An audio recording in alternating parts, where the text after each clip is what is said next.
Ya Allah, aku hadap jiwaku sepenuhnya kepada Engkau, akan tetapi hati kita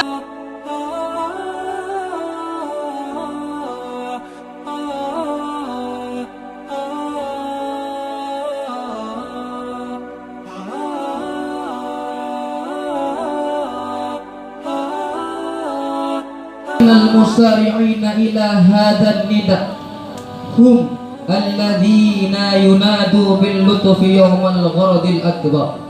فإذا وجدت قلبك مملوءا بالفرح والاستبشار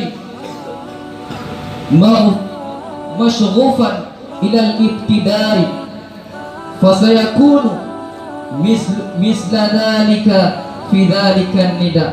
ولذلك قال عليه السلام: أرحنا يا بلال إذا كانت قرة عينه في الصلاة. فالطهارة طهارة السر عما سوى الله فيها تتم هذه الصلاة، فإنك إن سترت العورة بثياب فما الذي يستر عورتك في الباطن عن الله؟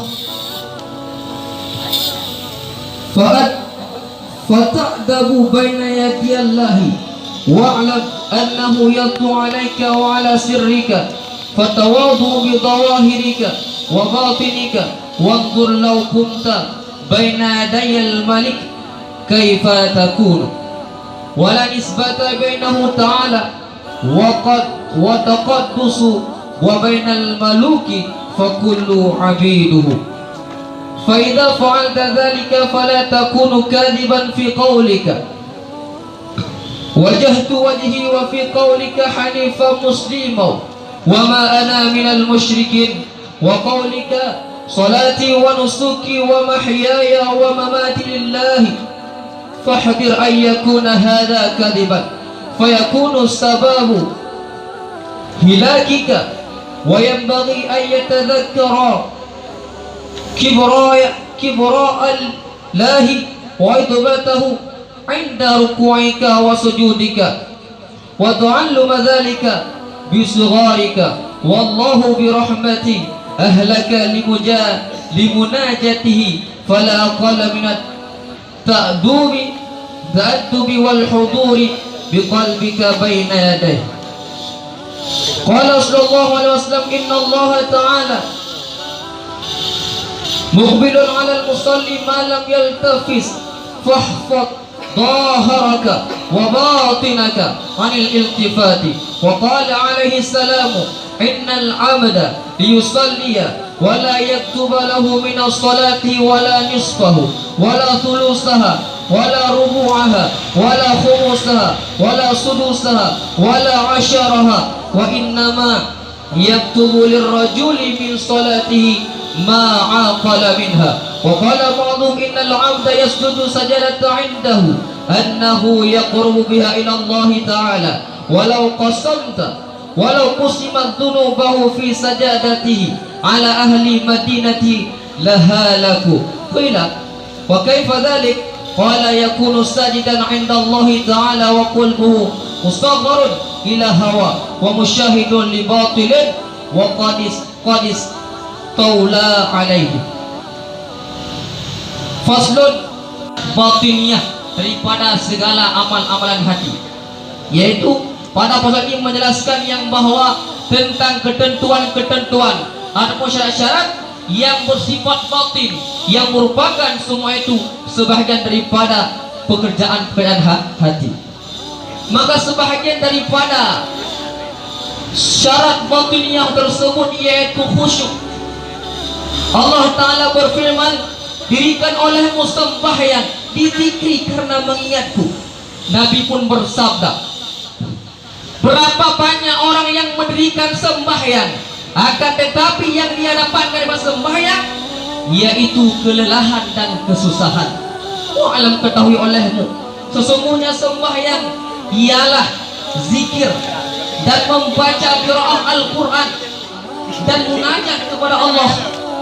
Wadhalika, sedangkan semua demikian tidak akan pernah berhasil terkecuali dengan hadir hati kepada Allah Subhanahu wa Ta'ala. dan sempurna hadir hati tersebut itu dengan cara tauhid, memahamkan maknanya dan mentakdirkan kepada Allah Subhanahu wa taala, dan raja mengharapkan rahmat daripada Allah, wahaya dan malu kepada Allah Subhanahu wa taala. Wa ala jumlati, berdasarkan kumpulan yang demikian, manakala Allah melebihkan satu ilmu kepada seorang hamba, Allah akan melebihkan ketakutan kepada hamba tersebut, sehingga bila hamba itu sudah ada ketakutan dalam hatinya, maka ketika dia sembahyang akan hadir hatinya semata-mata kepada Allah Subhanahu wa taala.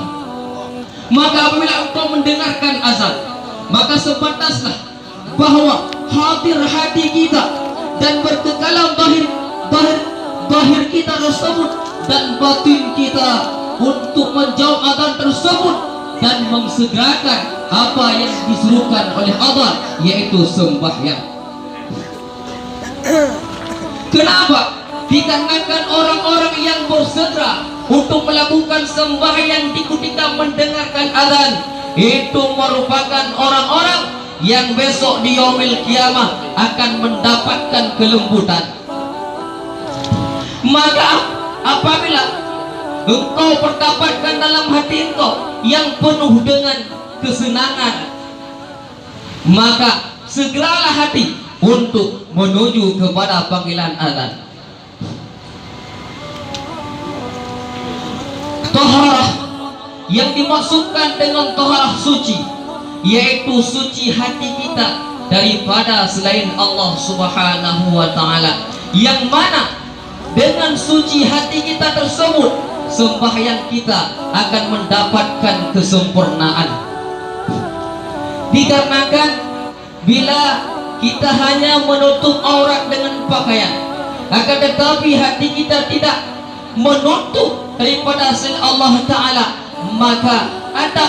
maka kita dalam sembahyang tidak ada beradab dengan Allah Subhanahu wa Ta'ala.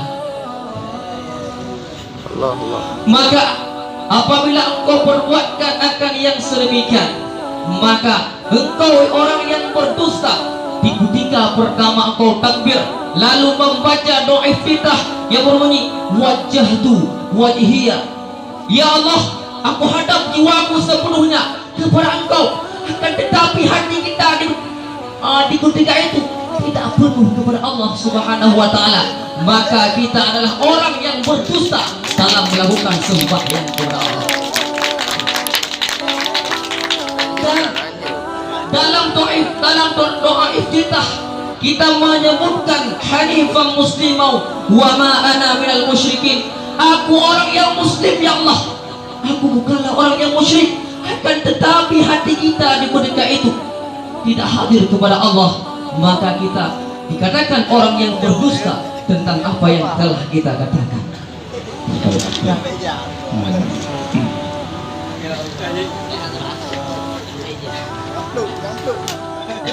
Pertanyaan yang kita adalah,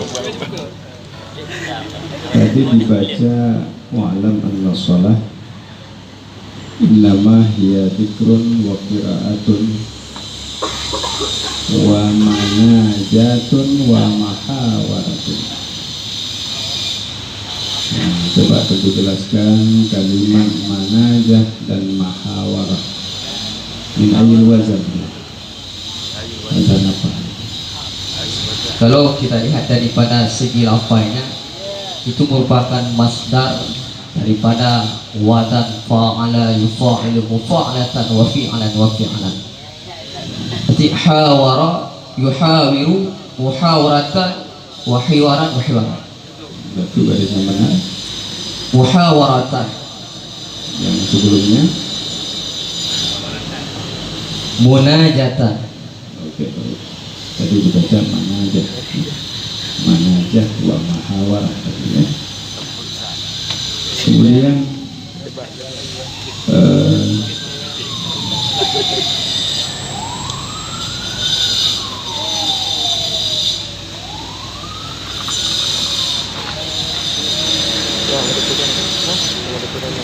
di penghujung gitu. Coba diulangi baca qila wa kaifa dhalika qala yakunu sajidan 'inda Allah ta'ala ila dua dibaca lagi qila wa kaifa dhalika Qila wa kaifa dhalika qala yakunu sajidan 'inda Allah ta'ala wa qalbuhu mustaghirun ila hawa wa qalbuhu kita lihat wa qalbuhu musghir ila hawa. apakah barisnya muslim Musghir asalnya saga ya yang sehingga itu asalnya sagaya. Surabaya. Ini kalimat apa muslim? Musghir ini isim fa'il. Isim fa'il. Biasanya kalau isim fa'il diawali dengan min itu sulasi mazid nanti. Asghar. Bedain aja depannya.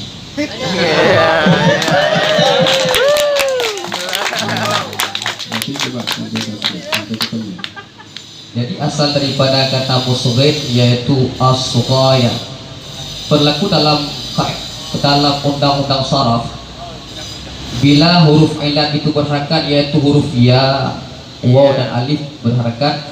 Bila di belakangnya patah, maka wajib dilibatkan ataupun digantikan huruf yang tersebut kepada alif. Maka sehingga jadi kepada asgha. Asgha yusghi isgha'at fahuwa musghir. Lalu kenapa? Ketika musghir yaitu dikuatkan. Dikarenakan asal daripada kata-kata musghir yaitu musghiyun. Di situ terdapat musghiyun tarwin yang dikatakan dengan tanwin yaitu nun yang sakit, yang wujudnya pada diucapkan tidak pada tulisan musghiyun. Maka Waktu sudah tahu musghir itu dasarnya musghiyun, kenapa tadi dibaca musghir gitu ya? Seharusnya tadi dibaca musghir terus. Terima kasih. Assalamualaikum warahmatullahi taala wabarakatuh. Waalaikumsalam warahmatullahi